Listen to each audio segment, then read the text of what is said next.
R$ 100.000. Foi exatamente isso que meu filho me pediu emprestado numa ligação de quinta-feira à noite, como quem pede um copo d'água. E quando eu hesitei, quando fiz algumas perguntas básicas sobre garantias e prazos, sabe o que ele me disse? Que eu era um avarento, um pai mesquinho que guardava dinheiro debaixo do colchão enquanto o próprio filho passava necessidade. Desligou o telefone na minha cara e me deixou ali, sozinho na cozinha, olhando para o aparelho mudo e me perguntando onde foi que eu errei tanto assim na criação dele. Meu nome é Roberto Silva, tenho 67 anos e trabalho há mais de 40 anos como contador numa pequena empresa de materiais de construção, aqui em Campina Grande, na Paraíba. Antes de voltarmos ao assunto, diga-nos de onde você está nos ouvindo e se esta história te emocionou, não deixe de se inscrever porque amanhã tenho algo muito especial reservado para você. Nasci e me criei nesta cidade, filho de um agricultor e uma costureira, gente simples que me ensinou desde cedo que dinheiro não nasce em árvore e que cada centavo conquistado deve ser respeitado. Casei aos 25 anos com minha querida Carmen, professora primária, mulher de fibra que sempre soube equilibrar carinho com firmeza. Juntos criamos nosso único filho, o Fernando. Sempre fui um homem prudente com as finanças, não por ganância ou mesquinharia, mas por necessidade. Vim de família humilde e aprendi na pele o que é passar aperto no final do mês. Por isso, durante toda a minha vida adulta, mantive o hábito de guardar uma parte do salário, por menor que fosse. 10, 20, 50 reais aqui e ali. Carmen sempre me apoiou nisso. Dizia que eu tinha cabeça para números e que nossa segurança dependia dessa disciplina. Nunca fomos ricos, mas também nunca passamos necessidade real. Fernando nasceu em 1985, num abril chuvoso que ainda me lembro como se fosse ontem. Carmen passou horas no trabalho de parto, eu andando de um lado para o outro no corredor do hospital, nervoso como qualquer pai de primeira viagem. Quando finalmente peguei aquele menininho nos braços, chorei que nem criança. Ali estava meu filho, minha continuação no mundo, o motivo pelo qual eu trabalharia ainda mais duro pelos próximos anos. E trabalhei mesmo. Acordava às 5h30 da manhã, tomava um café rápido e saía para o escritório. Ficava lá até às 6 da tarde, às vezes mais, especialmente na época do imposto de renda, quando os clientes apareciam em desespero com suas papeladas bagunçadas. Carmen cuidava do Fernando durante o dia e, à noite, ainda corrigia provas e preparava aulas. Éramos uma família trabalhadora, unida, que sonhava em dar ao nosso filho tudo aquilo que não tivemos na infância. Fernando sempre foi um menino esperto, mas inquieto. Na escola, tirava notas boas em algumas matérias e péssimas em outras, dependendo do humor e do interesse. Gostava de matemática, como eu, mas odiava português e história. Carmen sempre dizia que ele herdou minha teimosia e a criatividade dela, uma combinação que poderia dar muito certo ou muito errado, dependendo de como fosse direcionada. Durante a adolescência, as coisas começaram a ficar complicadas. Fernando queria tênis de marca, roupas caras, celular do último tipo. Quando eu dizia que não tínhamos condições, ele fazia escândalo, dizia que éramos os únicos pais pobres da turma dele, que ele tinha vergonha de levar lanche de casa porque os amigos iam ao shopping comer no fast food. Carmen tentava conversar, explicar nossa situação, mas ele não queria entender. Para ele, nosso estilo de vida simples era sinal de fracasso. Mesmo assim, fizemos o possível. Economizamos durante meses para comprar uma bicicleta nova quando ele completou 15 anos. Cortamos gastos aqui e ali para pagar um curso de informática que ele queria fazer. Carmen chegou a dar aulas particulares nos fins de semana para conseguir uma verba extra para as coisas do Fernando. Nunca foi suficiente para ele, mas era o que podíamos oferecer sem comprometer nossa estabilidade financeira. Quando chegou a hora do vestibular, Fernando queria fazer administração numa universidade particular cara. Eu sugeri que tentasse a Universidade Federal, que era gratuita e tinha boa qualidade, mas ele disse que não queria estudar com favelados e bolsistas. Aquela frase me doeu profundamente, porque eu mesmo havia sido bolsista na minha época. Mesmo assim, Carmen e eu fizemos um esforço imenso, mexemos nas nossas reservas e conseguimos pagar os primeiros semestres da faculdade dele. Durante os 4 anos de curso, Fernando morou conosco, mas vivia reclamando. Dizia que a casa era pequena, que o carro era velho, que ele tinha vergonha de trazer os amigos da faculdade em casa. Eu mordia a língua e continuava trabalhando, pagando as mensalidades, comprando os livros, sustentando os gastos dele enquanto ele estudava. Carmen sempre me lembrava que era um investimento no futuro dele, que depois de formado tudo mudaria. E mudou, mas não da forma que esperávamos. Fernando se formou em 2008, bem no meio da crise econômica. Conseguiu um emprego numa empresa de logística, salário razoável para um recém-formado, mas ele achava pouco. Morou conosco mais 2 anos, juntando dinheiro, segundo ele, para sair de casa e começar a vida própria. Quando finalmente saiu, em 2010, foi para um apartamento alugado que custava mais da metade do salário dele. A partir daí, nossas conversas se tornaram raras e sempre tensas. Fernando ligava quando precisava de alguma coisa ou quando Carmen insistia muito para ele aparecer em casa. Nas poucas vezes que visitava, ficava impaciente. Olhava o relógio, atendia o telefone no meio da conversa. Era como se nossa casa fosse um fardo para ele, um lembrete incômodo de onde veio. Em 2012, ele nos apresentou a namorada, Patrícia, uma moça de classe média alta, filha de médico, bonita, educada, mas com um jeito de olhar nossa casa como se fosse um museu da pobreza. Fernando mudou ainda mais depois que começou a namorar ela. Passou a se vestir melhor, falar diferente, inventar histórias sobre nossa situação financeira. Uma vez eu escutei ele contando para ela que eu era sócio minoritário da empresa onde trabalho, quando na verdade sou apenas um funcionário registrado. O casamento aconteceu em 2015, numa festa cara que os pais dela bancaram quase inteira. Carmen e eu contribuímos com o que pudemos, mas Fernando deixou claro que nossa ajuda era simbólica. Durante a cerimônia, me senti como um figurante na vida do meu próprio filho. Ele mal olhava na nossa direção, ocupado demais impressionando os convidados do lado da noiva. Depois do casamento, o distanciamento aumentou. Fernando ligava uma vez por mês, visitas se tornaram eventos raros. Quando Carmen adoeceu em 2018, ele apareceu no hospital 2 vezes em 3 meses de internação. Dizia que estava muito ocupado no trabalho, que tinha responsabilidades.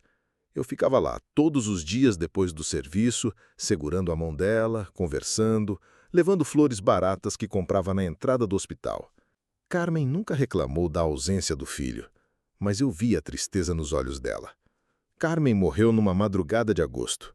Eu estava dormindo na cadeira ao lado da cama dela quando as máquinas começaram a apitar. Fernando chegou ao hospital quando tudo já tinha acabado. Chorou sim, mas foram lágrimas rápidas, práticas. Durante o velório, ele organizou tudo com eficiência. Falou com o pessoal da funerária, recebeu os pêsames com postura profissional. Eu só queria sentar num canto e chorar minha mulher em paz. Após o enterro, Fernando veio em casa algumas vezes para resolver pendências, como ele dizia. Queria saber sobre seguro de vida, conta bancária da mãe, documentos. Eu expliquei que não havia muito, que sempre vivemos na simplicidade. Ele pareceu decepcionado, como se esperasse encontrar algum tesouro escondido. Perguntou sobre a casa, se estava em meu nome, se havia dívidas. Respondi que sim, a casa era minha, quitada há 5 anos e que não devia nada a ninguém. Desde então, nosso contato se resumiu a telefonemas esporádicos, geralmente quando ele precisava de alguma informação ou quando se lembrava que tinha um pai. Eu tentava manter a conversa, perguntava sobre o trabalho, sobre a Patrícia, sobre os planos deles. Ele respondia com monossílabos, sempre com pressa para desligar. Era doloroso, mas eu me acostumei. Ou pelo menos, achava que tinha me acostumado. Nos últimos anos, depois da morte da Carmen, passei a viver uma vida ainda mais simples. Continuei trabalhando, mesmo podendo me aposentar porque o trabalho me dava propósito e ocupava minha mente. Nas horas vagas, cuidava da casa, assistia televisão, lia alguns livros. Tinha uma rotina tranquila, solitária, mas sem grandes sobressaltos. Economicamente, minha situação melhorou bastante depois que quitei a casa. Sem prestação para pagar e com os gastos de apenas uma pessoa, consegui juntar uma quantia razoável ao longo dos anos. Não era rico, mas tinha uma reserva que me dava segurança para a velhice. Sempre pensei que, um dia, esse dinheiro seria do Fernando, claro, mas nunca imaginei que ele viria cobrar em vida. A ligação que mudou tudo aconteceu numa quinta-feira de março. Eu estava preparando o jantar, uma sopa simples, quando o telefone tocou. Era Fernando. Coisa rara depois das 8 da noite. Atendi animado, pensando que talvez fosse apenas um telefonema social, daqueles em que o filho liga para saber como está o pai. "Oi, pai", ele disse, mas o tom não era casual. Havia algo tenso na voz dele, uma urgência que me deixou alerta. "Tudo bem?" Perguntei. Preciso conversar com o senhor sobre uma coisa importante, ele continuou. Desliguei o fogo da sopa e me concentrei na conversa. Fernando explicou que estava passando por uma oportunidade de negócios. Um antigo colega da faculdade tinha proposto uma sociedade numa empresa de consultoria empresarial. Segundo ele, era uma chance única de sair do emprego e ter o próprio negócio. O problema era que precisava de capital para entrar como sócio e o valor era exatamente R$100 mil. Pai, eu sei que o senhor sempre foi cuidadoso com o dinheiro e sei que deve ter uma reserva guardada. Eu preciso desse empréstimo para não perder essa oportunidade. A forma como ele falou me incomodou. Não era um pedido, era quase uma cobrança, como se eu tivesse obrigação de emprestar. Perguntei sobre detalhes do negócio. Que tipo de empresa? Quem era o sócio? Qual o plano de negócios? Fernando ficou irritado com as perguntas.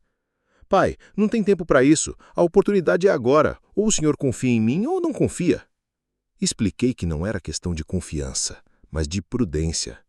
R$100 mil era praticamente metade das minhas economias de uma vida inteira. Preparar e narrar esta história levou-nos muito tempo. Por isso, se está a gostar, subscreva o nosso canal. Significa muito para nós. Agora, de volta à história. Metade? Ele repetiu surpreso. Quer dizer que o senhor tem 200 mil guardados?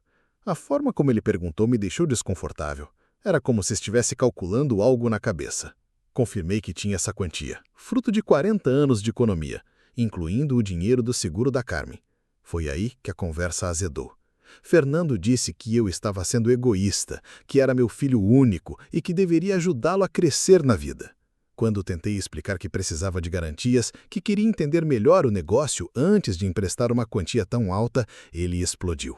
O senhor é igual a todos os velhos avarentos, ele gritou no telefone. Fica aí guardando dinheiro que nem vai levar para o túmulo, enquanto o próprio filho precisa da ajuda. Que tipo de pai é o senhor? Aquelas palavras me acertaram como um soco no estômago. Tentei argumentar, dizer que não era mesquinheria, mas responsabilidade.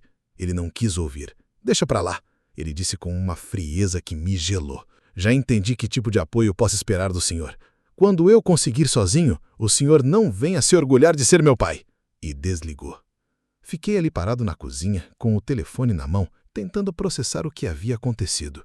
Meu próprio filho havia me chamado de avarento. Havia questionado meu amor paterno por causa de dinheiro. A sopa esfriou no fogão enquanto eu caminhava pela casa vazia, remolhendo cada palavra daquela conversa.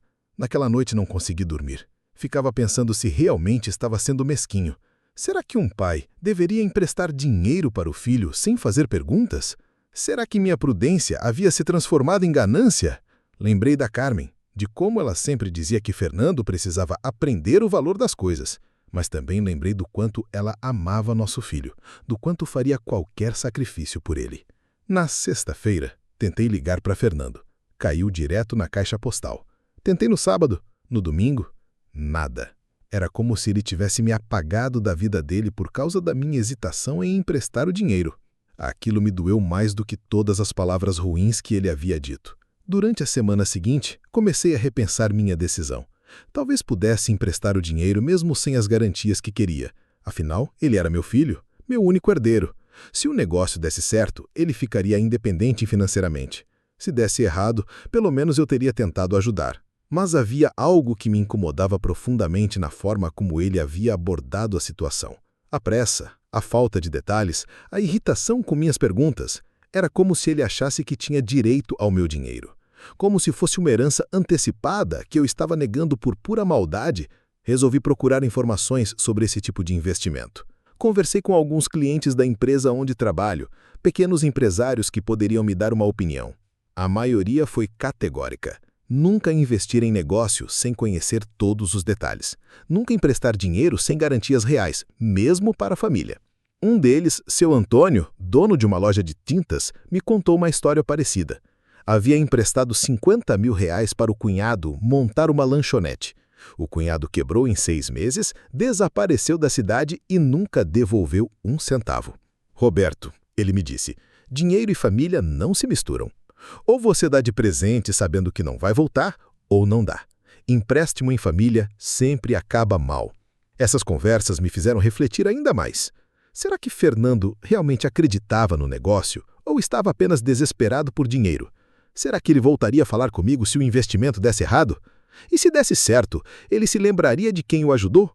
2 semanas depois da ligação, Fernando me procurou novamente. Dessa vez, pessoalmente. Chegou em casa num sábado de manhã, sem avisar, coisa que não fazia há anos. Quando abri a porta e vi ele ali, meu coração disparou. Por um momento pensei que vinha se desculpar, que havia refletido sobre nossa conversa. Mas não era isso. Fernando entrou em casa com a mesma pressa de sempre. Olhou em volta como se avaliasse o patrimônio e foi direto ao assunto. Pai, vim buscar uma resposta definitiva sobre o empréstimo. O prazo está acabando e eu preciso decidir hoje. Perguntei novamente sobre os detalhes do negócio. Ele suspirou, impaciente, e tirou alguns papéis da pasta. Mostrou um contrato preliminar de sociedade com muitos termos técnicos que eu não entendia completamente. O nome do sócio estava lá, mas não havia um plano de negócios detalhado, nem projeções financeiras, nem garantias de retorno. Fernando, eu disse, isso aqui não me dá segurança nenhuma. Como posso emprestar R$100 mil baseado apenas nesse papel? Ele se exaltou novamente. Pai, negócios são assim mesmo. Tem que ter coragem, arriscar. O senhor passou a vida inteira com medo de perder dinheiro e por isso nunca cresceu na vida. Aquela frase me feriu. Era verdade que sempre fui cauteloso, mas havia sido essa cautela que nos sustentou durante todos os anos difíceis. Era essa prudência que havia pago a educação dele, que havia garantido nossa estabilidade quando Carmen adoeceu. Como ele podia usar isso contra mim? Não é medo, eu respondi. É responsabilidade. Esse dinheiro representa 40 anos da minha vida. Não posso jogar fora numa aventura sem garantias. Fernando riu. Um riso amargo que me assustou. Garantias? Pai, a única garantia que o senhor tem é que vai morrer sozinho com esse dinheiro embaixo do colchão. Ficamos em silêncio por alguns segundos. Eu olhava para meu filho, tentando encontrar nele o menino que eu havia criado, o jovem que havia formado em administração, mas via apenas um homem desesperado, possivelmente endividado, disposto a atacar o próprio pai para conseguir dinheiro. Me dá uma semana, eu disse finalmente. Deixa eu pensar melhor, conversar com algumas pessoas, entender direito esse negócio. Fernando balançou a cabeça. Não tem uma semana, pai. É hoje ou nunca. E aí veio o ultimato que mudou tudo entre nós. Olha, vou ser franco com o senhor, ele disse, se levantando da cadeira. Se o senhor não me emprestar esse dinheiro hoje, eu vou entender que o senhor não acredita em mim, que não quer me ver crescer na vida. E se é assim, então não faz sentido mantermos essa relação forçada. Prefiro seguir minha vida sozinho do que ficar dependendo de migalhas de um pai que se acha superior. Aquilo foi como um tapa na cara. Fernando estava me chantageando emocionalmente, colocando nossa relação como refém de um empréstimo. Era ele quem estava transformando o amor em transação comercial, não eu. E naquele momento, algo dentro de mim mudou definitivamente. Fernando, eu disse, me levantando também, você está me chantageando. Está condicionando nosso relacionamento a um empréstimo de dinheiro. Isso não é amor, é extorsão. Ele riu novamente, aquele riso frio. Chame do que quiser, pai. Estou apenas deixando claro que cansei de ter um pai mesquinho. E foi nesse momento que tomei a decisão que mudaria nossa história para sempre. Olhei nos olhos dele, respirei fundo e disse: Tudo bem, Fernando. Se é assim que você pensa, então vou te dar muito mais do que você está pedindo. Ele parou de rir, me olhou confuso. Como assim? Perguntou. Sorri, mas não era um sorriso feliz. Era o sorriso de quem havia finalmente entendido algo importante sobre a vida e sobre as pessoas. Senta aí que vou te explicar exatamente o que eu resolvi fazer. Fernando se sentou lentamente, os olhos fixos em mim com uma mistura de curiosidade e desconfiança. Pela primeira vez naquele dia, ele parecia realmente interessado no que eu tinha a dizer. Respirei fundo e comecei a falar, escolhendo cada palavra com cuidado. Você disse que eu sou mesquinho, que guardo dinheiro como um avarento. Comecei mantendo a voz calma. Talvez você tenha razão. Talvez eu realmente tenha sido muito cauteloso a vida toda. Então resolvi mudar isso. Fiz uma pausa, observando a expressão dele. Vou te dar R$ 200.000. O queixo de Fernando despencou. Ele piscou várias vezes como se não tivesse certeza do que havia escutado. 200.000? Repetiu devagar. Pai, eu só preciso de 100. Eu sei, respondi, mas pensei melhor. Se vou arriscar meu dinheiro num investimento, que seja um valor que realmente faça diferença. 200.000 é suficiente para você não só entrar nessa sociedade, mas ter capital de giro para os primeiros anos. Ele me olhava como se eu tivesse enlouquecido. Mas tem uma condição, continuei. Não é empréstimo, é sociedade. Fernando franziu a testa. Como assim? Perguntou. Expliquei então minha proposta. Eu entraria como sócio investidor no negócio dele, com 50% de participação nos lucros. Em troca, ele teria acesso aos R$ 200.000 sem a pressão de devolver o dinheiro em prazo determinado. É uma parceria familiar, disse. Você cuida da parte operacional, eu sou o investidor. Se der certo, ganhamos juntos. Se der errado, pelo menos perdemos juntos. Fernando ficou em silêncio por longos minutos processando a proposta. Era óbvio que não esperava por aquilo. Pai, isso é inesperado, ele disse finalmente. Mas 50% é muito. O trabalho todo vai ser meu. As conexões são minhas, o conhecimento técnico é meu. Você só entraria com dinheiro. Sorri internamente. Era exatamente a reação que eu esperava. Fernando, R$ 200.000 são R$ 200.000. No mundo dos negócios, quem coloca o capital tem direito à participação proporcional. Ele argumentou que 10 ou 20% seria mais justo.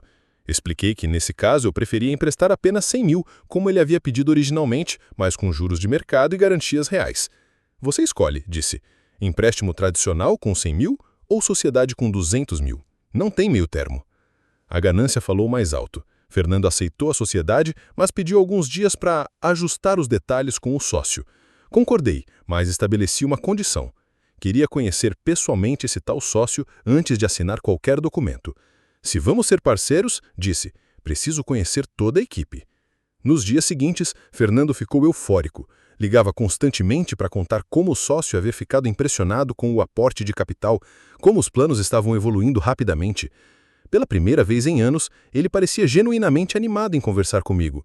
Era como se eu tivesse, finalmente, conquistado o respeito dele. A reunião foi marcada para a terça-feira seguinte, num café na região central da cidade.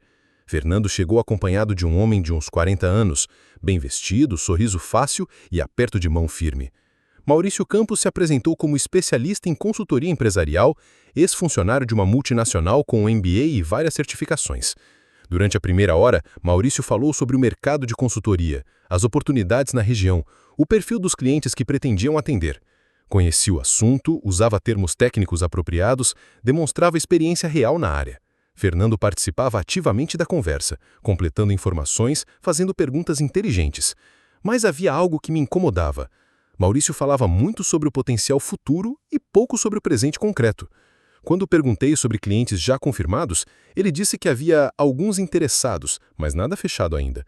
Quando questionei sobre a sede da empresa, ele explicou que começariam trabalhando em home office para reduzir custos iniciais. E onde exatamente o dinheiro será aplicado? Perguntei diretamente. Maurício e Fernando trocaram olhares rápidos antes de responder. Marketing inicial, desenvolvimento de site profissional, certificações necessárias, capital de giro para os primeiros meses, enumerou Maurício. Parecia a resposta ensaiada. Pedi para ver um plano de negócios detalhado. Maurício disse que estava finalizando os últimos ajustes e que me enviaria por e-mail em 2 dias. Insisti em ver pelo menos um rascunho, algo que me desse mais segurança sobre o investimento. Foi então que percebi o primeiro sinal de irritação em Fernando. Pai, o senhor está complicando demais, ele disse. Negócios modernos não funcionam mais com esses planos burocráticos de antigamente. É tudo mais dinâmico, mais ágil. Maurício concordou, falando sobre metodologias Lean e Startup Mindset. Quanto mais eles falavam, mais desconfortável eu ficava. Mesmo assim, marquei uma segunda reunião para a sexta-feira. Queria tempo para pesquisar sobre Maurício Campos, verificar suas credenciais, talvez conversar com algumas pessoas do ramo. Fernando não gostou da demora, mas aceitou quando expliquei que era procedimento padrão para qualquer investimento sério. Nos dias seguintes, fiz minha lição de casa. Procurei Maurício Campos no Google, no LinkedIn, em registros profissionais. Encontrei muito pouco. Um perfil no LinkedIn com informações genéricas, nenhuma referência concreta sobre trabalhos anteriores ou clientes atendidos. Quando liguei para a última empresa onde ele dizia ter trabalhado, me informaram que não havia registro de nenhum funcionário com esse nome. Conversei também com 2 conhecidos que trabalham na área de consultoria em João Pessoa. Nenhum deles conhecia Maurício Campos ou havia ouvido falar dele no mercado local. Um deles me alertou sobre golpes comuns na área, pessoas que se apresentam como consultores experientes para atrair investidores ingênuos. Na quinta-feira, decidi fazer um teste. Liguei para Fernando e disse que havia mudado de ideia sobre a sociedade. Em vez de 50% de participação, queria 70%, já que seria o único a colocar dinheiro no negócio. Se realmente fosse uma oportunidade legítima, ele negociaria ou tentaria me convencer do contrário? A reação foi explosiva. Fernando gritou no telefone, disse que eu estava tentando roubar o negócio dele, que era absurdo querer 70% apenas por colocar dinheiro. Quando sugeri que, nesse caso, ele procurasse outros investidores, ele ficou desesperado. Pai, não tem tempo para isso, a oportunidade é agora. Aquela urgência excessiva confirmou minhas suspeitas. Negócios legítimos não têm prazos artificiais tão apertados. Empresas sérias não dependem de decisões imediatas de investidores desconhecidos. O que Fernando e Maurício estavam oferecendo tinha todas as características de um golpe bem elaborado. Na sexta-feira, fui à reunião decidido a confrontá-los. Cheguei ao café com uma pasta cheia de papéis impressos. Pesquisas sobre Maurício Campos, informações sobre o mercado de consultoria, exemplos de planos de negócios sérios. Fernando notou minha preparação e ficou visivelmente nervoso. Maurício chegou 10 minutos atrasado, desculpando-se com um sorriso ensaiado. Antes mesmo de nos sentarmos, coloquei meus papéis sobre a mesa. Maurício, disse, pesquisei sobre você durante a semana e não encontrei muitas informações. Pode me falar mais sobre sua experiência profissional? O sorriso dele vacilou por uma fração de segundo. Claro, disse, tentando manter a compostura. Trabalhei principalmente com projetos confidenciais, então não posso divulgar muito publicamente. Perguntei sobre clientes específicos, projetos concretos, resultados mensuráveis. As respostas vinham vagas, evasivas, sempre com justificativas sobre confidencialidade. Fernando tentava me interromper constantemente. Pai, essas perguntas não são necessárias, dizia. O importante é o futuro, não o passado. Mas eu insisti. Queria saber onde exatamente Maurício havia trabalhado antes, quais certificações realmente possuía, como pretendia captar os primeiros clientes. Foi então que Maurício cometeu o erro fatal. Disse que havia trabalhado na Petrobras entre 2015 e 2018, gerenciando projetos de consultoria interna. Acontece que um dos meus clientes no escritório é ex-funcionário da Petrobras, e eu sabia que a empresa não contratava consultores externos naquele período específico devido a restrições orçamentárias. Confrontei Maurício com essa informação. Ele gaguejou, tentou explicar que havia se confundido com as datas, que era outro projeto. Fernando defendeu, dizendo que detalhes assim não importavam. Mas para mim, aquela mentira confirmou tudo o que eu suspeitava. Maurício, disse calmamente, acho que há um mal-entendido aqui. Preciso de mais tempo para analisar essa proposta. Ele insistiu que o prazo estava vencendo, que outros investidores estavam interessados. Ótimo, respondi. Sugiro que aceitem a proposta desses outros investidores. Fernando ficou pálido. Entendeu que eu havia descoberto o golpe e que não investiria um centavo no esquema. Maurício tentou argumentar mais um pouco, mas percebeu que havia perdido credibilidade. Despediu-se rapidamente, dizendo que entraria em contato em breve. Quando ficamos sozinhos, Fernando explodiu. Pai, o senhor acabou de estragar a oportunidade da minha vida!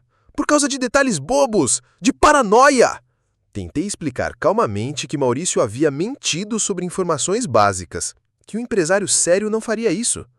O senhor está inventando problemas onde não existem, ele insistiu. Sempre foi assim, sempre encontra defeito em tudo. Por isso nunca cresceu na vida, por isso nunca teve coragem de arriscar. As acusações vinham carregadas de raiva e frustração. Expliquei então tudo o que havia descoberto sobre Maurício. O LinkedIn falso, a empresa que não o conhecia, as informações contraditórias sobre a Petrobras. Fernando ouvia com crescente desconforto, mas se recusava a admitir que havia sido enganado. Mesmo que ele tenha exagerado algumas coisas, disse Fernando, o negócio em si é bom, posso tocar sozinho, sem ele. Perguntei então sobre os clientes que ele pretendia atender, o conhecimento técnico necessário, a experiência em gestão empresarial. Ficou claro que Fernando não tinha preparo para empreender sozinho. A conversa se estendeu por 2 horas. Gradualmente, Fernando foi admitindo que talvez não soubesse tanto sobre consultoria quanto imaginava. Confessou que Maurício havia entrado em contato com ele através de uma rede social, prometendo sociedade fácil e lucros rápidos. Pai, ele disse finalmente, com a voz baixa, eu realmente preciso desse dinheiro. Foi a primeira vez que ouvi honestidade na voz dele desde o início de toda essa história. Para que precisa? Perguntei suavemente. Fernando hesitou longamente antes de responder. Olhou para as mãos, suspirou profundamente e começou a contar a verdade que vinha escondendo há meses. A empresa onde trabalhava havia passado por uma reestruturação. Ele não foi demitido, mas seu salário foi reduzido em 40%. Patrícia não sabia da redução salarial. Fernando vinha mentindo para ela usando o cartão de crédito para manter o padrão de vida que ela esperava. Em 6 meses, acumulou uma dívida de R$80 mil entre cartões e empréstimos pessoais. Os juros estavam crescendo exponencialmente. Por que não contou isso desde o início? Perguntei. Ele explicou que tinha vergonha, que Patrícia vinha de família rica e não entenderia uma situação financeira apertada. Preferia inventar uma oportunidade de negócios a admitir que estava quebrada. Aquela confissão mudou completamente minha perspectiva sobre a situação. Fernando não era apenas ganancioso ou irresponsável. Estava desesperado, tentando manter as aparências a qualquer custo. O golpe de Maurício havia parecido uma salvação milagrosa para seus problemas. Fernando, disse, por que não me procurou antes? Por que inventou essa história toda? Ele respondeu que sabia como eu era cauteloso com dinheiro, que imaginou que eu faria 1000 perguntas sobre suas dívidas, que seria humilhante admitir o fracasso financeiro. Pai, o senhor sempre foi muito certinho, muito organizado. Eu tinha vergonha de admitir que não consegui ser como o senhor. Pela primeira vez em anos, vi vulnerabilidade genuína nos olhos do meu filho. Ficamos em silêncio por alguns minutos. Eu processava tudo o que havia escutado, tentando separar a decepção da compaixão. Fernando esperava a minha reação, claramente arrependido de ter escondido a verdade por tanto tempo. Filho, R$80 mil não é o fim do mundo. É um problema sério, mas tem solução. Ofereci ajuda para renegociar as dívidas, quitar os juros mais altos, fazer um planejamento financeiro realista.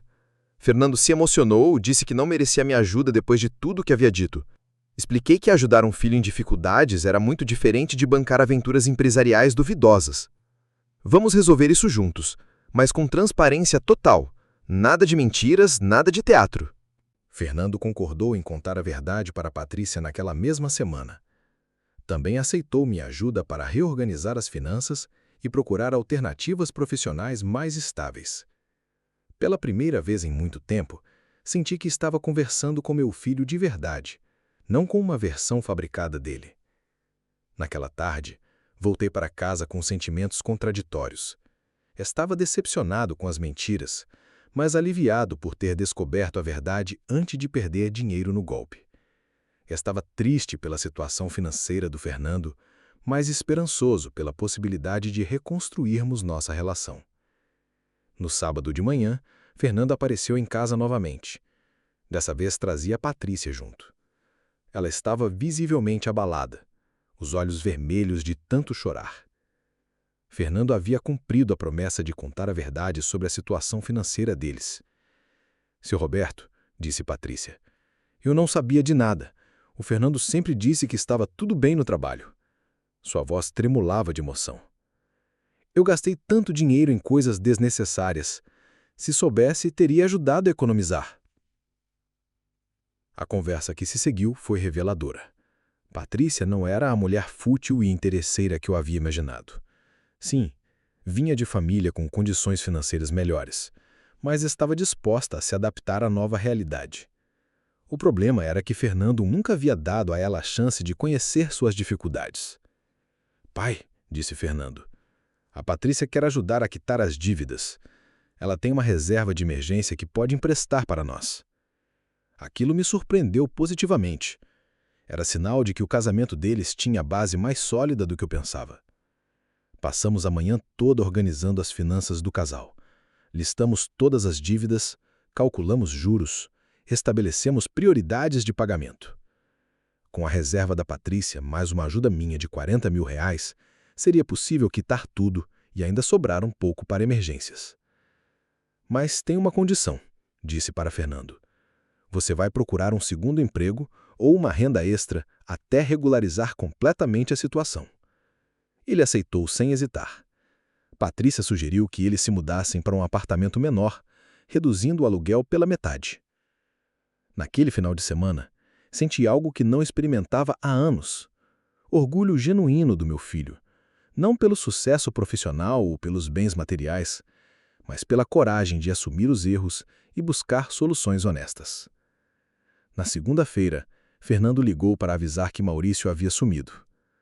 O telefone não atendia mais, o perfil do LinkedIn havia sido deletado. Era a confirmação final de que se tratava mesmo de um golpista. Pai, disse Fernando, obrigado por me proteger de mim mesmo. Nas semanas seguintes, nossa relação começou a se transformar. Fernando vinha em casa aos fins de semana, às vezes apenas para conversar. Contava sobre o trabalho, sobre os planos de mudança, sobre como estava aprendendo a viver com menos. Patrícia também se tornou mais próxima.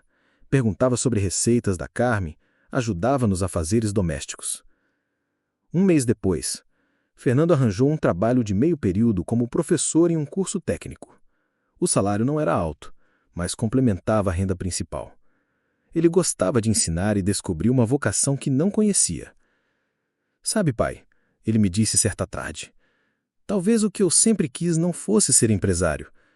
Talvez eu só quisesse impressionar as pessoas, parecer bem-sucedido.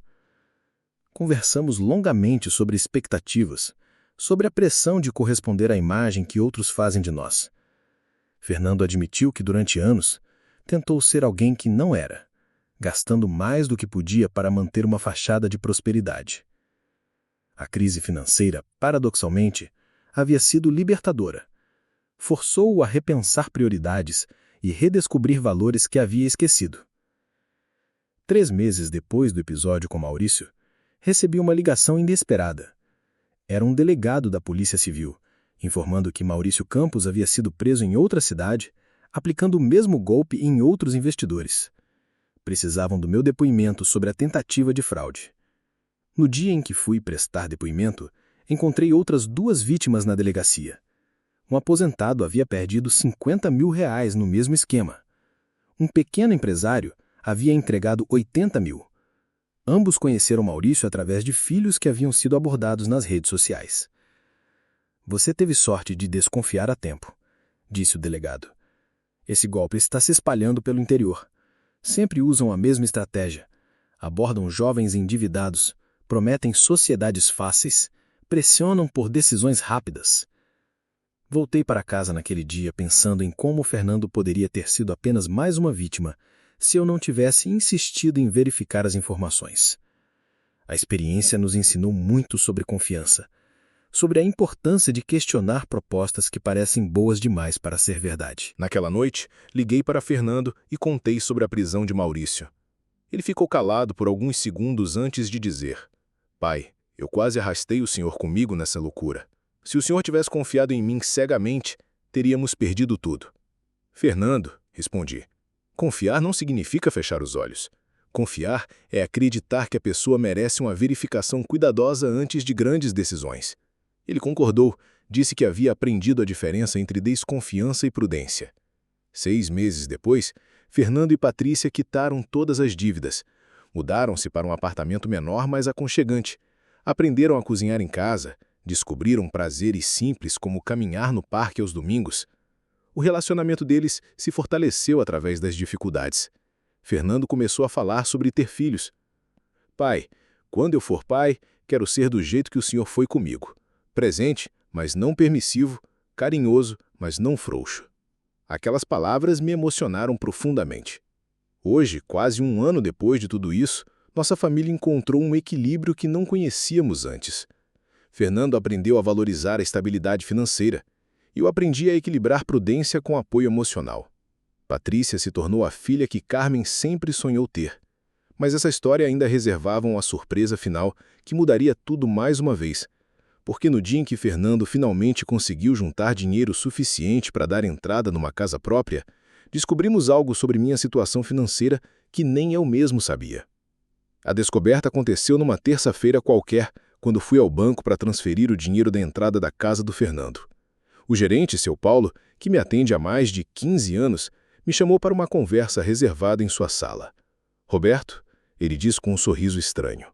Preciso te contar uma coisa que pode te interessar. Lembra daquela conta antiga da sua esposa, a Carmen? Assenti, sem entender aonde ele queria chegar. Pois é, apareceu um dinheiro lá que vocês nunca movimentaram. Meu coração disparou.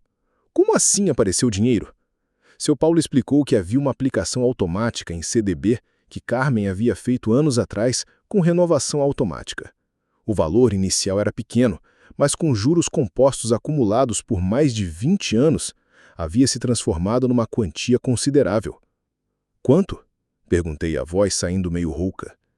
340 mil reais, disse ele. A aplicação vencia automaticamente todo ano e se renovava com os juros incorporados. Como vocês nunca mexeram, foi crescendo sozinha. Fiquei mudo. 340 mil reais que eu nem sabia que existiam. Carmen sempre cuidava da parte das aplicações menores, das economias extras. Eu focava no orçamento principal, nas contas do dia a dia. Ela deve ter feito essa aplicação e esquecido de me contar, ou talvez tenha contado e eu não prestei atenção na época. Mas por que só descobriram agora? Perguntei. Seu Paulo explicou que houve uma modernização no sistema do banco e aplicações muito antigas apareceram numa varredura geral. Acontece mais do que você imagina, disse. Pessoas fazem aplicações e esquecem, principalmente quando os valores iniciais são pequenos. Voltei para casa atordoado. De repente, minha situação financeira havia triplicado.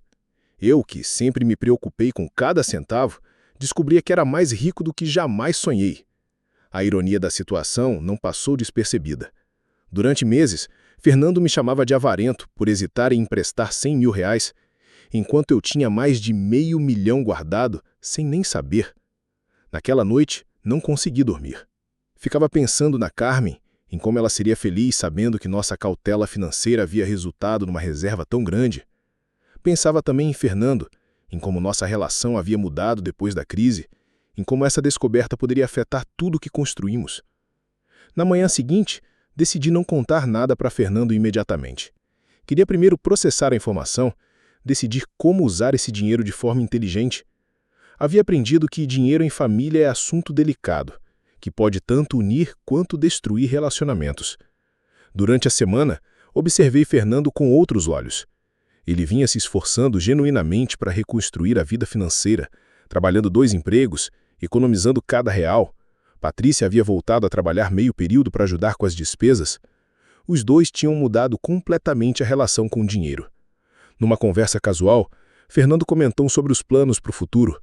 Pai, em 2 anos, a gente consegue dar entrada numa casa pequena, disse com orgulho.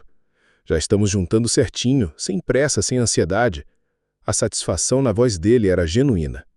Ele havia encontrado prazer na conquista gradual, no esforço conjunto. Foi então que entendi algo importante. Se eu contasse sobre o dinheiro extra naquele momento, poderia destruir todo o aprendizado que Fernando havia adquirido. Ele voltaria a ter a mentalidade de que os problemas se resolvem com dinheiro fácil, não com trabalho e planejamento. Decidi guardar segredo por mais tempo. Mas precisava de alguém para conversar sobre isso. Alguém que me desse uma perspectiva externa. Procurei Dona Marta, vizinha há 30 anos, viúva como eu, e que sempre deu conselhos sensatos sobre criação de filhos. Roberto, ela disse depois de ouvir toda a história, você tem uma oportunidade única de ensinar valor para seu filho, mas tem que ser no tempo certo, da forma certa. Ela sugeriu que eu observasse Fernando por mais alguns meses, visse se a mudança de comportamento era duradoura. Se ele realmente aprendeu, disse Dona Marta, esse dinheiro pode ser uma bênção. Se ainda tem mentalidade infantil, pode ser uma maldição. As palavras dela fizeram sentido. Dinheiro na mão de quem não aprendeu a valorizar pode causar mais dano do que benefício. 3 meses se passaram. Fernando continuava trabalhando nos 2 empregos. Havia sido promovido no principal e começado a dar aulas particulares de contabilidade nos fins de semana. A relação dele com Patrícia estava mais sólida, baseada em cumplicidade real, não em aparências. Numa tarde de domingo, ele veio me visitar sozinho. Patrícia havia ido ver a família dela. Sentamos na varanda, tomando café e conversando sobre amenidades. Em determinado momento, Fernando ficou sério e disse que queria me fazer uma pergunta importante. Pai, o senhor se arrepende de ter me ajudado naquela época? A pergunta me pegou de surpresa. Por que pergunta isso? Respondi. Ele explicou que vinha refletindo sobre como havia se comportado, sobre as coisas terríveis que disse, sobre como quase perdeu dinheiro num golpe. Às vezes penso que o senhor deve olhar para mim e sentir vergonha, disse ele. Eu fui um filho ingrato, irresponsável. Quase arrastei o senhor numa furada por causa da minha ganância. Havia sinceridade profunda naquelas palavras. Fernando, respondi, errar faz parte de crescer. O que importa é aprender com os erros. Conversamos longamente sobre responsabilidade, sobre a diferença entre querer crescer e querer apenas parecer bem-sucedido. Fernando admitiu que passou anos tentando impressionar pessoas que nem conhecia direito. Sabe o que descobri, pai? Ele disse. Trabalhar para conquistar as coisas aos poucos é muito mais satisfatório do que receber tudo de mão beijada. Quando comprarmos nossa casa, vai ter o nosso suor em cada tijolo. Aquela conversa me convenceu de que Fernando havia realmente amadurecido. Não era mais o jovem impulsivo que queria sucesso instantâneo. Havia se tornado um homem responsável que entendia o valor do trabalho e da paciência. Na semana seguinte, tomei uma decisão. Era hora de contar sobre o dinheiro extra, mas de uma forma que reforçasse as lições aprendidas, não que as anulasse. Marquei um almoço especial com Fernando e Patrícia para o sábado seguinte. Preparei tudo com cuidado. Cozinhei o prato preferido de Fernando, arrumei a mesa com a louça boa da Carmen, comprei refrigerante e sobremesa. Queria que fosse um momento especial, uma celebração familiar. Durante o almoço, conversamos sobre diversos assuntos. Fernando contou sobre um aluno particular que havia conseguido passar no concurso público graças às aulas dele. Patrícia falou sobre o novo emprego em uma escola infantil. Havia alegria genuína nas conquistas pequenas do dia a dia. Depois da sobremesa, pedi que ficassem sentados porque tinha algo importante para compartilhar. É sobre sua mãe, disse para Fernando. Descobri algo que ela fez por nós que nem eu sabia. Contei então sobre a aplicação esquecida, sobre os R$340 mil que apareceram como num milagre. Fernando e Patrícia ficaram boquiabertos. 340 mil? Repetiu Fernando incrédulo. Pai, o senhor está rico. Expliquei que, tecnicamente, sempre foi nosso dinheiro, apenas não sabíamos que existia. Mas isso muda tudo, disse Patrícia. Vocês podem comprar uma casa à vista, podem viajar, podem... Interrompi com um gesto. Pode mudar tudo ou pode não mudar nada, disse. Depende de como decidirmos usar esse dinheiro. Fernando me olhou sério. O que o senhor está pensando fazer? Expliquei então meu plano. Parte do dinheiro ficaria como reserva de emergência para minha velhice. Parte seria destinada a ajudar Fernando e Patrícia com a casa própria, mas não como presente, e sim como empréstimo sem juros a ser pago em prestações simbólicas ao longo de muitos anos. Por que empréstimo? Perguntou Fernando. Por que não presente? Expliquei que presentes grandes podem criar dependência, podem fazer as pessoas perderem a noção de valor. Quero que vocês continuem trabalhando pelos sonhos de vocês, disse. O dinheiro vai apenas acelerar o processo, não substituir o esforço. A terceira parte do dinheiro, expliquei, seria destinada a algo que Carmen sempre sonhou, uma bolsa de estudos para jovens carentes estudarem contabilidade. Sua mãe sempre dizia que educação é a única riqueza que ninguém pode roubar, lembrei. Fernando ficou emocionado. Pai, isso é lindo, mamãe ficaria orgulhosa. Patrícia concordou, disse que a ideia da bolsa de estudos era maravilhosa. Mas o senhor tem certeza sobre o empréstimo? Perguntou Fernando. Poderia simplesmente nos dar o dinheiro. Tenho certeza, respondi. Vocês estão no caminho certo, aprendendo a conquistar as coisas com o próprio esforço. Não quero interromper esse aprendizado.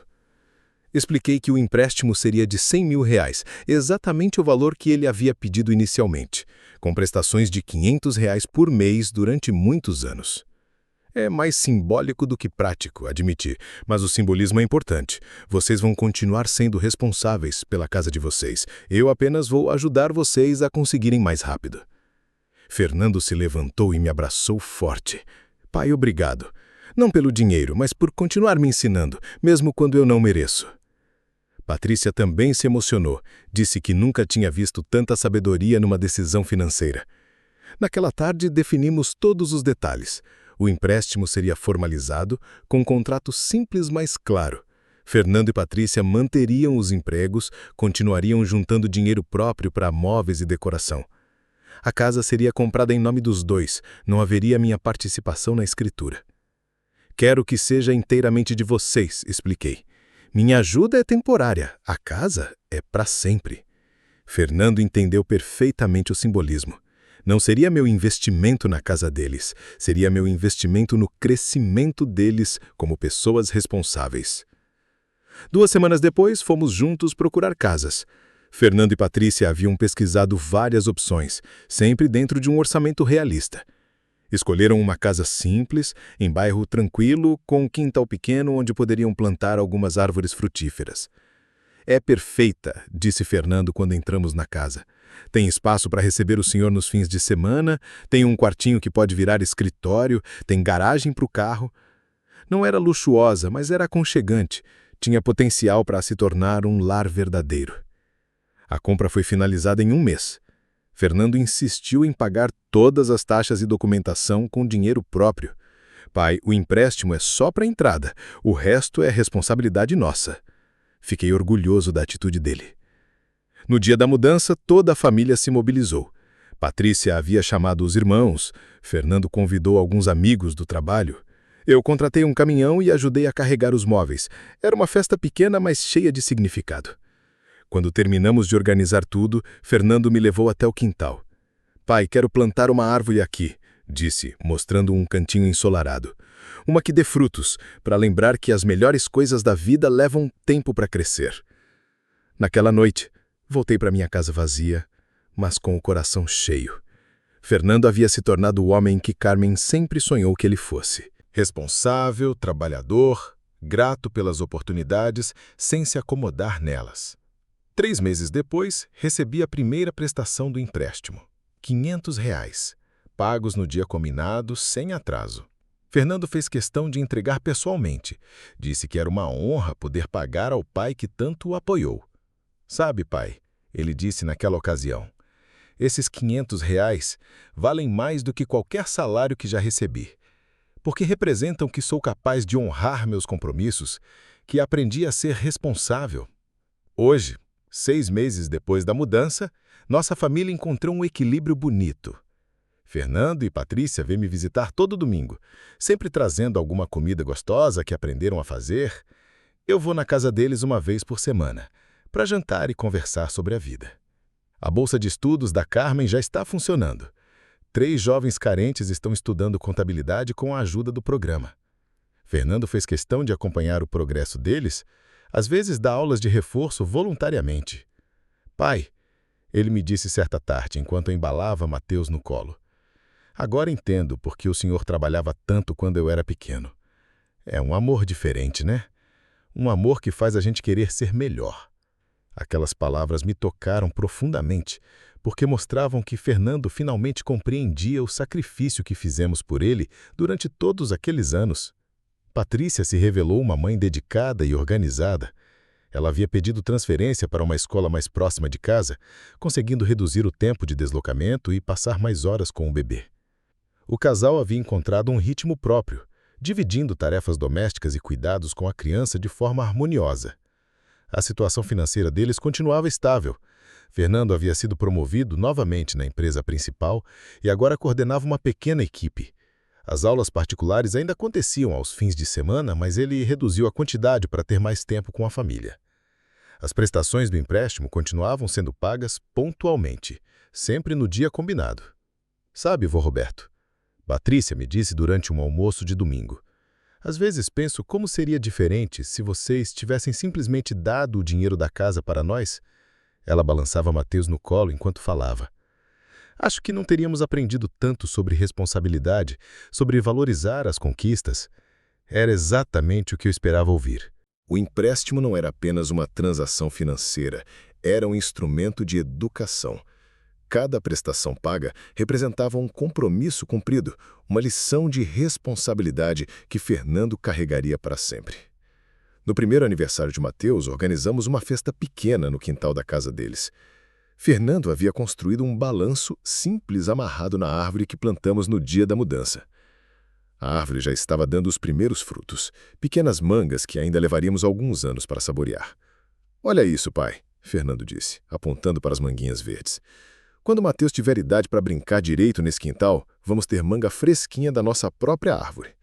Havia orgulho genuíno na voz dele, não pelo valor da casa ou pela conquista material, mas pela continuidade que estava construindo para sua família. Durante a festa, observei Fernando interagindo com os amigos e familiares. Ele falava sobre o trabalho com entusiasmo, sobre os planos de ampliar a casa quando Mateus crescesse, sobre a possibilidade de ter mais filhos no futuro. Eram conversas de um homem realizado, que encontrou satisfação na vida simples, mas digna que construiu. Um dos convidados, colega de trabalho de Fernando, comentou sobre como ele havia mudado nos últimos anos. "Antes, o Fernando vivia reclamando do salário, querendo trocar de emprego toda hora", disse o rapaz. "Agora parece outra pessoa, mais focado, mais maduro." Essa observação me fez refletir sobre como as crises podem ser transformadoras quando enfrentadas da forma correta. A crise financeira, que quase destruiu nossa relação, acabou sendo catalisador para o crescimento pessoal de Fernanda. Ele precisou tocar o fundo para descobrir do que realmente era capaz. Algumas semanas depois da festa, Fernando veio me procurar com uma proposta inesperada. "Pai, tenho uma ideia para expandir o programa de bolsas da mamãe", disse ele. "Que tal se criássemos também um curso básico de educação financeira para jovens?"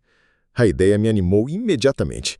Fernando explicou que havia observado como muitos jovens saíam da escola sem conhecimentos básicos sobre dinheiro, endividando-se rapidamente como ele próprio havia feito. "Posso dar algumas aulas voluntárias", ofereceu. "Falar sobre planejamento, sobre os perigos do cartão de crédito, sobre como juntar dinheiro para objetivos reais." Implementamos o projeto 3 meses depois. Fernando dedicava 2 tardes por mês para ministrar palestras em escolas públicas da região. O programa cresceu rapidamente, com solicitações de várias instituições. Ele falava com conhecimento de causa, contando sua própria história sem esconder os erros que havia cometido. "É impressionante como os jovens se identificam com sua história", comentou uma diretora de escola após uma das palestras. "Quando alguém conta os próprios erros de forma honesta, isso tem muito mais impacto do que teorias abstratas." Ver Fernando encontrando propósito nesse trabalho voluntário me enchia de orgulho. Ele havia transformado suas falhas em ferramenta de ensino, usando suas cicatrizes para ajudar outros a evitarem os mesmos tropeços. Era uma forma bonita de honrar a memória da Carmen, que sempre acreditou no poder transformador da educação. Em casa, nossa rotina dominical se consolidou. Eu almoçava na casa deles toda semana, sempre trazendo algum doce ou fruta para compartilhar. Mateus já me reconhecia, estendia os bracinhos quando me via chegar, balbuciava algo que soava como "vovô". Esses momentos compensavam qualquer solidão que eu pudesse sentir durante a semana. Fernando começou a me incluir em decisões importantes sobre a criação do Mateus. Perguntava minha opinião sobre escolha de escola, sobre limites e disciplina, sobre como equilibrar carinho com firmeza. "Pai, o senhor foi rígido comigo na medida certa", disse certa vez. "Quero fazer o mesmo com o Mateus." Essa busca por conselho sobre paternidade me emocionava, porque mostrava que Fernando valoriza a experiência que adquiri criando ele. Por anos achei que havia falhado como pai, porque meu filho se afastou de mim. Agora entendo que os valores que tentei transmitir estavam lá, apenas adormecidos, esperando o momento certo para florescer. Uma tarde, enquanto Fernando dava banho em Mateus, ele me fez uma pergunta que me pegou desprevenido. "Pai, o senhor se sente realizado com a vida que teve?" A pergunta veio do nada, sem contexto aparente. Pensei alguns segundos antes de responder. Fernando, realização não é sobre ter tudo o que sonhamos, mas sobre dar significado ao que vivemos. Expliquei que me sentia sim realizado, não pelos bens materiais que consegui acumular, mas pelas relações que construí e pelos valores que consegui transmitir. E o senhor não se arrepende de ter sido tão cauteloso com dinheiro? Sorri, antes de responder. Se eu não tivesse sido cauteloso, você não teria tido a oportunidade de estudar, nós não teríamos conseguido ajudar você na crise e eu não teria condições de curtir meu neto agora na velhice. Fernando assentiu pensativo. É verdade. Às vezes a gente só entende as atitudes dos pais quando vira pai também. Continuou dando banho em Mateus enquanto refletia em voz alta sobre como queria criar seu filho de forma diferente do que ele próprio havia sido criado, mas sem abrir mão dos valores essenciais. No final daquele ano, recebi uma surpresa inesperada. Fernando e Patrícia organizaram uma festa pequena para comemorar o 2º aniversário da casa própria. Durante a celebração, eles me entregaram um envelope com uma carta manuscrita. Pai, disse Fernando, queríamos formalizar algo importante. Abri o envelope e encontrei um documento singelo escrito à mão pelos dois, declarando que se algum dia algo acontecesse com eles, eu seria o tutor legal do Mateus. Sabemos que o senhor já tem idade, mas não confiamos em mais ninguém para criar nosso filho com os valores certos. Aquela declaração de confiança me comoveu profundamente. Era o reconhecimento definitivo de que Fernando havia perdoado completamente meus erros do passado e confiava plenamente em minha capacidade como educador. Espero que nunca seja necessário, respondi, mas fico honrado com a confiança.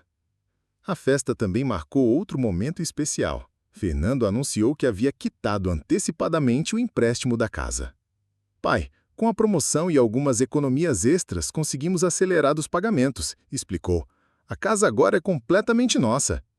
Embora ficasse feliz pela conquista deles, confessei que sentiria falta das prestações mensais. Era minha desculpa para aparecer aqui todo mês, brinquei.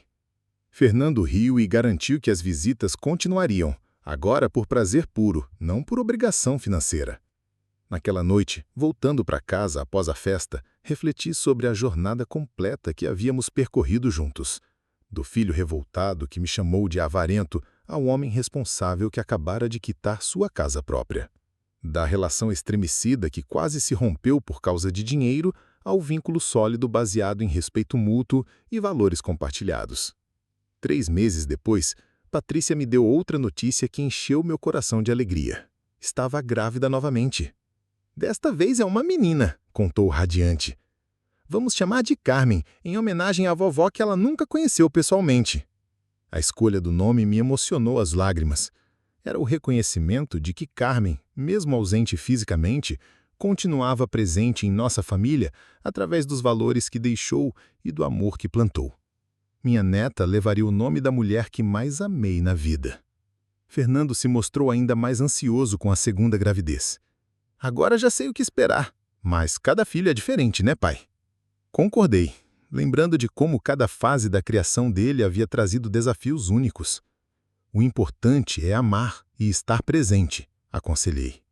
Com a chegada próxima da 2ª neta, comecei a pensar em como poderia contribuir ainda mais para a estabilidade da família deles. Decidi formalizar minha herança de forma definitiva, deixando a casa onde moro para Fernando e o restante das aplicações para os netos, com Fernando como administrador até eles atingirem a maioridade. Quando contei sobre essa decisão, Fernando inicialmente protestou. Pai, o senhor ainda vai viver muitos anos, não precisa pensar nisso agora. Expliquei que não era questão de urgência, mas de planejamento. Quero ter certeza de que tudo estará organizado, sem deixar dúvidas ou problemas para vocês resolverem. Hoje, aos 70 anos, olho para trás e vejo uma vida bem vivida. Não foi perfeita, teve altos e baixos, momentos de conflito e reconciliação, mas foi uma vida com significado, onde consegui transmitir valores importantes para meu filho e agora para os meus netos. Fernando se tornou o homem que Carmen sempre sonhou que ele fosse. Trabalhador, responsável, bom pai, preocupado com o bem-estar dos outros. A crise financeira que quase nos separou acabou sendo o instrumento que nos uniu definitivamente, ensinando lições que nenhuma escola poderia dar. Mateusa anda pela casa, fala algumas palavras, me chama de vovô com clareza. Quando o vejo brincando no quintal, embaixo da mangueira que Fernando plantou, imagino que tipo de homem ele se tornará. Tenho esperança de que carregará os valores que tentamos cultivar em nossa família. Honestidade, responsabilidade, gratidão pelas coisas simples da vida. A pequena Carmen nascerá em breve, trazendo ainda mais alegria para nossa família. Será a neta que levará o nome da mulher que mais admirei na vida, crescendo cercada do amor que Carmen teria dado se estivesse aqui. De certa forma, minha esposa estará presente na educação da menina através das histórias que contaremos e dos valores que ensinaremos. Às vezes, Fernando me pergunta se não me sinto sozinho morando só. Respondo sempre a mesma coisa. Solidão não é estar fisicamente só, é não ter pessoas que nos amem de verdade. E eu tenho uma família que me ama, me respeita e valoriza minha presença. Isso é muito mais do que muita gente tem, mesmo vivendo cercada de pessoas. Nossa história prova que o dinheiro, por si só, não é bom nem ruim. Tudo depende de como lidamos com ele, dos valores que orientam nossas decisões financeiras. O dinheiro pode separar famílias quando usado com ganância, mas pode uni-las quando usado com sabedoria e amor. Fernando aprendeu que conquistar as coisas com o próprio esforço traz satisfação muito maior do que recebê-las de presente. Eu aprendi que, às vezes, é preciso negar o que os nossos filhos querem para dar o que eles realmente precisam. Educação, valores, oportunidade de crescimento pessoal. No final das contas, a maior herança que posso deixar não são os bens materiais, mas a certeza de que criei um filho capaz de ser um bom pai, um bom marido, um bom cidadão. Um homem que entende que o verdadeiro valor das coisas não está no preço que pagamos por elas, mas no amor e no trabalho honesto que investimos para conquistá-las.